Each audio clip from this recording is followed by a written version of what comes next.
Welcome to Chinook Assembly TV. We are so excited that you have decided to join with us today. You can text Chinook MT to 1-888-364-4483 to download our church app. You can also check us out online at ChinookAssembly.com. And also, we would like for you to subscribe to our YouTube channel, Chinook Assembly TV. At this time, if you would like to contribute to our ministry here at Chinook Assembly, there are 4 ways for you to be able to do that. The first one, you can text Chinook to 206-859-9405. The second one, you can give on our website, ChinookAssembly.com/give. Number 3, you can give through our church app. And number 4, you can give by mailing in a gift to Chinook Assembly, P.O. Box 789, Chinook, Montana 59523. Thank you so much for contributing to our ministry here at Chinook Assembly. You know, sometimes children can have really tough questions. You know, I know with our son, there's many times I'm answering questions I never thought I would answer. You know, trying to explain to him why the sky is blue or why something happens a certain way, or, you know, they think of so many different crazy things, right? Where you're like, I never thought to even ask that question. You know, they ask some pretty tough questions, which we don't always know how to answer. Sometimes we pass the buck and say, you know, you're going to have to ask someone else, you know, or you're going to have to figure out that answer for yourself, or whatever. You try to answer the question as best as you can, but the truth is that many times we feel inadequate to answer the tough questions. You know, Jesus had really a ton of hard questions that were asked of him, and Jesus answers a lot of their questions. He leaves some of their questions up to them to understand and to learn, but you know, there are a lot of tough questions, and Jesus, in the middle of the situation in John chapter 7, we're going to be looking at that today. So if you'd go ahead and turn there with me, and we're going to journey through the whole chapter today, which we don't always do that, but today we're going to do that, and talk about tough questions. Talk about what's going on at the Festival of Shelters, where Jesus shows up on the scene, and the Jewish people have some questions, and he begins answering these questions. So we're going to kind of go through them a little bit of a shotgun style today, and we're just going to move on through it. So let's look at it. Here's the first question I want to share with you, and because I want us to be able to see that question in the text as we read through it. Maybe you can observe it and say, oh, there's that question. And the first question is this: where is Jesus? You know, when they were asking this question, they were really wanting to know where he was. You know, in the midst of the Festival of Shelters, where every Jewish man, was really expected to go to Jerusalem to celebrate. And so they're wondering where Jesus was. If he is who he says he is, where is he? And Jesus answers this question. Let's look at it in John 7:1. And it says this: After this, Jesus traveled in Galilee, since he did not want to travel in Judea because the Jews were trying to kill him. The Jewish Festival of Shelters was near. So his brothers said to him, Leave here and go to Judea, so that your disciples can see your works that you are doing. For no one does anything in secret while he's seeking public recognition. If you do these things, show yourself to the world. For not even his brothers believed in him. And Jesus told them, My time has not yet arrived, but your time is always at hand. The world cannot hate you, but it does hate me because I testify about it, that its works are evil, because my time has not yet fully come. After he had said these things, he stayed in Galilee, and after his brothers had gone up to the festival, then he also went up, not openly, but secretly. The Jews were looking for him at the festival and saying, Where is he? There's our question. And there was a lot of murmuring about him among the crowds. Some were saying he's a good man. Others were saying, No, on the contrary, he's deceiving the people. Still, nobody was talking publicly about him for the fear of the Jews. So Jesus answered their question of where is he, really with a not yet. You know, he wasn't saying no. He wasn't saying he wasn't going to go to the Festival of Shelters, but he was saying not yet. His timing had to be fulfilled. And it's interesting to me because how many times do we want Jesus to show up? in our lives, and he says, not yet. He's like, just you need to wait just a little bit longer because there's something going on that needs to happen. We get frustrated many times with God's timing, but Jesus, he knows that he has to be on time, right? He knows that there's a certain timing to what God is wanting to do, his Father, and Jesus is obedient to that, and he knows the importance of that. So to follow Jesus really means for us to give up control to him. Not just control to him, but really this desire to control time. We allow Christ to do what Christ wants to do in his timing. And recognizing that even though he might not appear to be there now in our lives, in that one spot, that Jesus is perfect. He has perfect timing and he's on his way to do it. That he's waiting. It's just around the corner. It's going to happen, but there is a waiting period sometimes to what God is doing, and how frustrating is that? Like, so I think some of us probably have felt that during the season that we've been in as a nation, as a world. It's been frustrating. It's been frustrating to watch and say, well, when are we going to do this? When are we going to be able to do that thing, or when is it going to feel like we're back to normal? And God is he's moving. He's doing things, and but it's just not always on our timing, and that can be frustrating. Here's the second question: how does Jesus know so much? Verse 14, it says, when the festival was already half over, Jesus went up into the temple and began to teach. Then the Jews were amazed and said, how is this man so learned, since he hasn't been trained? And Jesus answered them, my teaching isn't mine, but it is from the one who sent me. If anyone wants to do his will, he will know whether the teaching is from God or whether I'm speaking on my own. The one who speaks on his own seeks his own glory, but he who seeks the glory of the one who sent him is true, and there is no unrighteousness in him. It's interesting because as they look at Jesus, they see how trained it looks like he is, even though they recognize he's had no rabbinical training. So he hasn't been trained to be a rabbi. He doesn't know the ins and outs of the text. Quite frankly, Jesus shouldn't know as much as they do. But yet Jesus teaches them the truths, the deep truths of Scripture, and unpacks it all for them. And it reminds me of the preacher George Whitefield during the Great Awakening. He's one of the preachers that really stirred a lot of that. He was one of the people that God used to bring about a great awakening and a revival, not just in America, but also in Europe at that time. And so George Whitefield was known as a guy who had amazing talent, amazing ability, God-given ability to preach the gospel. And it's even said at one time that people could hear him for up to 2 miles away, and that he even at one point had preached to over 20,000 people at one time. And that was before microphones. That was before all of that. Can you imagine that 20,000 people were able to hear this sermon of George Whitefield. Just a pretty amazing man. But even George Whitefield didn't compare to Jesus and his learned ability and what Jesus knew and how he taught and the influence that Jesus had over people. Jesus answered their question with this answer, trust me and see. Unbelief causes misunderstanding.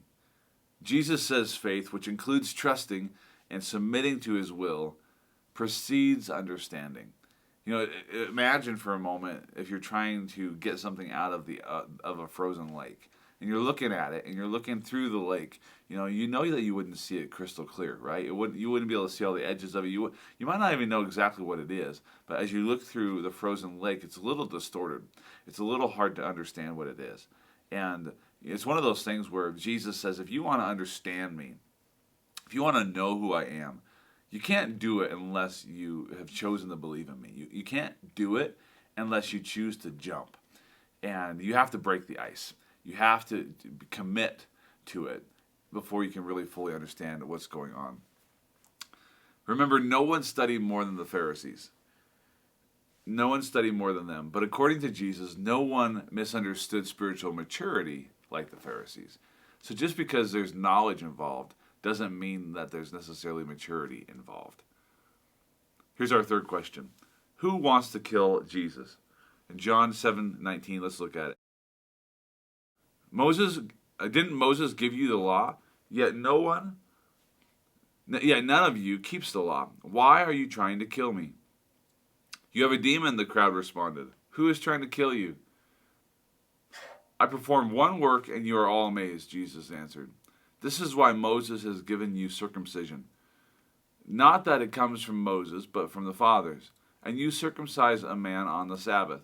If a man receives circumcision on the Sabbath, so that the law of Moses wouldn't be broken, are you angry at me because I made a man entirely well on the Sabbath? Stop judging according to outward appearances, rather judge according to righteous judgment. So Jesus answered their question by revealing their self-righteousness. I mean, because here's the thing, is that was the big sin of the Pharisees. That was the one that blinded their eyes, was their own self-righteousness. And so self-righteousness really is viewing myself as pretty good, and that's natural for us to want to do that, but it's dangerous because it's also deceptive, because we're really not good. When Jesus came, he forced the Pharisees and the people, he forced them to compare themselves not to the others around them, but to him, to God in the flesh. And when we look at ourselves and compare ourselves to God, we recognize real quickly that we don't measure up. And so they decided that they didn't like that, and so they desired to kill him because he was revealing really their true character and their moral inability to stand before God. You know, it kind of reminds me of the cartoon Batman. I remember the original Batman, and the cartoons that you'd see on Saturday morning, and it's changed quite a bit since then. But I remember the first time that I met the villain, the character Two-Face. I don't know if you remember Two-Face. Two-Face was the one who had been scarred in an accident, and so one side of his face was scarred, and the other side, right down the middle. I don't know how that happened. I mean, so perfectly right down the middle, but it wouldn't be as good of a character, I guess, if he wasn't actually two-faced. But he even had this coin that was, on one side it was all scratched up and defaced, and on the other side it was, the good, silhouette. It was the good profile, and the other one, because it was a two-sided head coin, so his head's on both sides, and then he had one side that was scratched out, right? Just like his face. So he had one side that was really good, and then one side that wasn't really good at all. And that's really what it's like when we live a self-righteous life. On one side we look and say, oh, well, we're really good, but we know, deep down, we know that it's not good. But yeah, we try to turn our profile so that people can only see the good side of us. That's what we do. And everyone does it. And it's something that Jesus came to combat. And he said, hey, you're not that good. I can see the other side of that face. I can see the other side of that coin. And I know that you desperately need the righteousness that comes from God. That comes from him. Self-righteousness often feels right. That's why it's so deceptive. It feels right. Like when you're around people that do terrible things, like it feels right for you to say, oh, well, I'm not a terrible person because I don't do those things. But the ultimate danger of self-righteousness is that it squeezes out any space for grace. It squeezes out any space for grace. If you allow yourself to be self-righteous, it'll squeeze out the ability for God to show his grace in your life because pride is too evident. So how do you treat people who are different than you? I mean, these are just some questions to help us understand our self-righteousness. How do you treat others who are different? Do you excuse in yourself what you accuse in others? I thought that was a really good question. Do you excuse in yourself what you accuse in others? If you do, it's self-righteousness at work. Here's the fourth question that was asked of Jesus. Who is Jesus? In verse 25, it says, some of the people of Jerusalem were saying, isn't this the man they are trying to kill? Yeah, look, he's speaking publicly and they're saying nothing to him. Can it be true that the authorities know he is the Messiah? But we know that this man, where this man is from. When the Messiah comes, nobody will know where he is from. That was their thought. As he was teaching in the temple, Jesus cried out, You know me, and you know where I'm from. Yet I have not come on my own, but the one who sent me is true. You don't know him. I know him because I am found in him, or I am from him, and he sent me. Then they tried to seize him.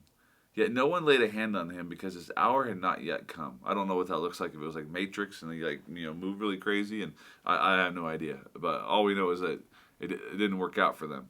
However, many of the crowd believed in him and said, "When the Messiah comes, he won't perform more signs than this man has done, will he?" Jesus answered their question of who he was by offering to meet their real need. He knew that the Messiah would really meet the spiritual need, the deep need that all of us need. The festival of shelters that Jesus was attending was meant to remind the Israelites of God's provision for them in the desert, as well as his close presence to them. That's one of the reasons why they celebrated it. Even when Jesus talks about who he is and the living water we're going to see in just a moment, we see that Jesus is mirroring the stories of the wilderness, and that we see that he is sharing with them that he has always been the one that they've needed. In verse, number 5 question, will you come to Jesus? Verse 32, he says, the Pharisees heard the crowd murmuring these things about him, and so the chief priests and the Pharisees sent servants to arrest him. And then Jesus said, I am only with you for a short time. Then I'm going to the one who sent me. You will look for me, but you will not find me, and where I am, you cannot come. Then the Jews said to one another, where does he intend to go that we won't find him? He doesn't intend to go to the Jewish people dispersed among the Greeks and teach the Greeks, does he? What is this remark he made? You will look for me, and you will not find me. Where I am, you cannot come. On the last and most important day of the festival, Jesus stood up and cried out, if anyone is thirsty, let him come to me and drink. The one who believes in me, as the Scriptures has said, will have streams of living water flow from deep within him. He said this about the Spirit. Those who believed in Jesus were going to receive the Spirit, for the Spirit had not yet been given, because Jesus had not yet been glorified. So Jesus answers this question with an invitation to come.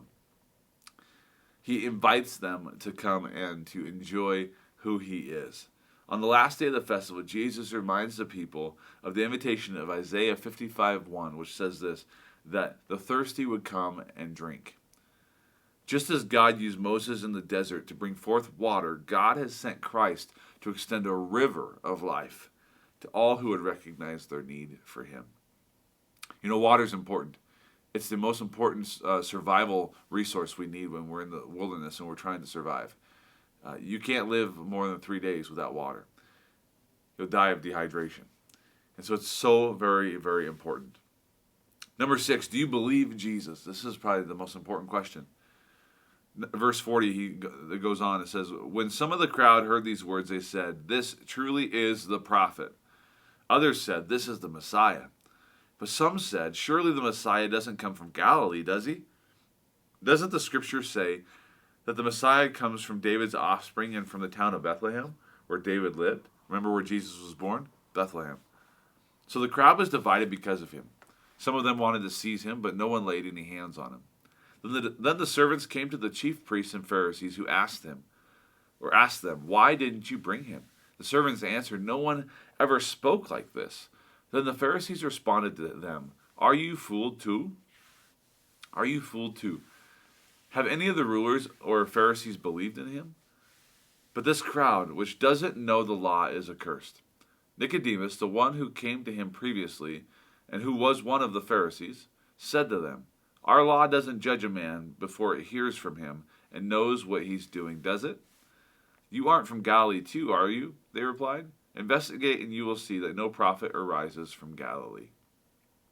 So Jesus answered the question of if they believed in him by allowing them to choose. Ellis Island was the place for decades where immigrants came into the country. Near Ellis Island is a statue, and the statue has an invitation on it. It was a poem from Emma Lazarus, and it captures really this invitation and the idea of the invitation of Jesus.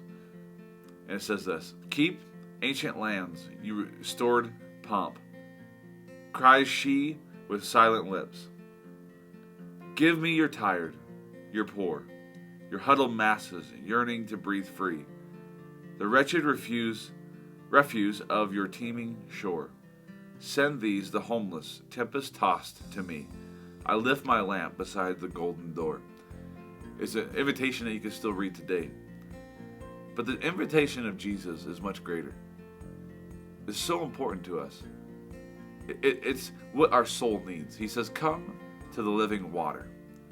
Come weary and broken. Come thirsty and dying. Come to me and find life. You know, that's really the challenge I want to give us today. Will you come to Jesus? Will you believe in him today? Lord, we put our trust in you today. All of us who are watching, Lord, we want to follow you. We want to believe in you today. Help us to answer these tough questions and to choose belief in Jesus. In your name, amen.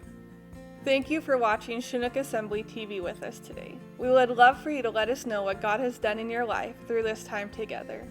Feel free to share this resource and invite others to join with you in the future. Make sure you stay connected with us throughout the week through our church app, through our website, through our social media profiles, and our podcast. Remember to subscribe to our YouTube channel, Chinook Assembly TV. Thank you so much once again for joining with us today. Looking forward to our time together next week. Thanks for joining us today. See you next week.